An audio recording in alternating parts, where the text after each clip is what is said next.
త్రికరణ శుద్ధితో మీకు మాట చెప్తా ఉన్నాము. ఇంకా వాడి మీద ఏమని రాసినాము చదువుతా.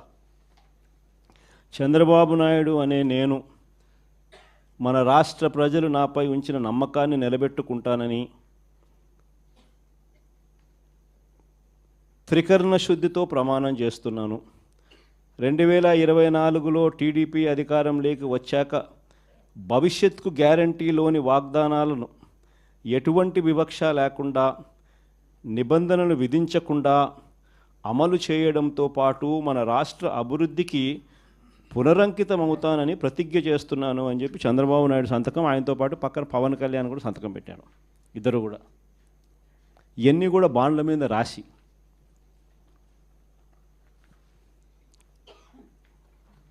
మీ కుటుంబంలో ఇంతమంది ఉండారు, ఇందులో మీ ఇద్దరికి తల్లికి వందనం కింద, మీ పిల్లలకు తల్లికి వందనం కింద మీకు ఇది ముగ్గురు పిల్లలు ఉన్నారు.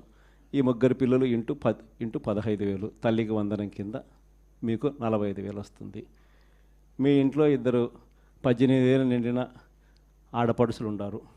వీళ్ళిద్దరికీ మీకు నెలకు 1,500 రూపాయలు చొప్పున, మీ ఇద్దరికి 18,000 రూపాయలు చొప్పున మీకు వస్తుంది.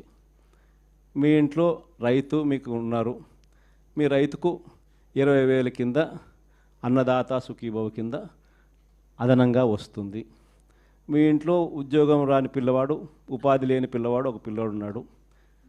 ఆ పిల్లవానికి నెలకు 3,000 రూపాయలు చొప్పున 36,000 రూపాయలకు మీకు వస్తుంది. ఈ అన్ని పథకాలకు మీరు అర్హత సాధించినారు,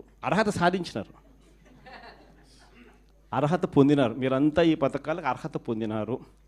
2024 జూన్ నుంచి మీకు ఈ డబ్బులు జమ చేయడం మొదలెడతాము అని బాండ్ ఇచ్చి త్రికరణ శుద్ధితో ఈ మాటలు చెప్పి ఇదన్నీ జరిగినాయి.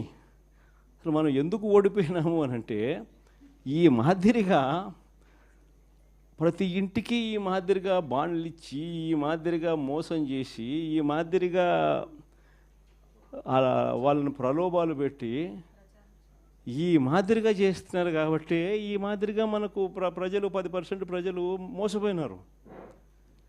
ఈరోజు ఈ పరిస్థితి ఏమిటి అని అంటే, ఇవన్నీ కూడా రీకాలింగ్ చంద్రబాబుస్ మేనిఫెస్టో అని ఈ సంవత్సర కాలంలో చంద్రబాబు నాయుడు గారి వల్ల ప్రజలందరూ కూడా డిమాండ్ చేయాలయ్యా, జూన్ 2024 నుంచి మీరు ఇవన్నీ మాకు ఇస్తామని చెప్పినారు. జూన్ 24 నుంచి సంవత్సరం దాటిపోయింది. ఈ సంవత్సర కాలంలో నువ్వు మాకు ఎంత బాకీ ఉన్నావు, మా బాకీ ఉన్న మా డబ్బులు మాకు ఎప్పుడు ఇస్తున్నావు, ప్లస్ ఈ సంవత్సరం మాకు ఇవ్వాల్సినవి ఇవన్నీ కూడా ఉంటాయి, ఈ డబ్బులన్నీ కూడా మాకు ఎప్పుడు ఇస్తున్నావు, గత సంవత్సరం బాకీలు, ఈ సంవత్సరం మాకు ఇవ్వాల్సినవి ఇవన్నీ నువ్వు బాండ్ల ప్రకారం నువ్వు మాకు చెప్పినావు అని ఇవన్నీ కూడా గుర్తు చేస్తూ అప్పట్లో చంద్రబాబు నాయుడు చేసిన ఈ కార్యక్రమాలన్నీ, చంద్రబాబు నాయుడు అన్ని విషయాలన్నీ కూడా చెబుతూ ఇవన్నీ కూడా అడిగే కార్యక్రమాలు చేయాలి. ఒకవైపున ఇవన్నీ కూడా చంద్రబాబు నాయుడు అనే వ్యక్తి ఇవన్నీ కూడా ఒకవైపున ఎగరగొడుతూ, మరోవైపున చంద్రబాబు నాయుడు గారి పుణ్యమా అని ఇంతకుముందు ఏ త్రైమాసికం అయిపోయిన వెంటనే ఆ త్రైమాసికం తర్వాత వెంటనే ఫీజు రీయింబర్స్మెంట్ వచ్చేది. జనవరి ఫిబ్రవరి మార్చికి సంబంధించిన 2024 జనవరి ఫిబ్రవరి మార్చికి సంబంధించిన త్రైమాసికం ఆ డబ్బులు మేలో ఇవ్వాలి మామూలుగా, ఆ త్రైమాసికం డబ్బులు. అప్పుడు ఎన్నికల కోడ్ వచ్చింది. అప్పుడు బ్రేక్ పడితే ఈ జూన్ నెలాఖరికి వచ్చేసరికి 6 క్వార్టర్స్ అంటే 6 త్రైమాసికాల డబ్బులు రూపాయిల 6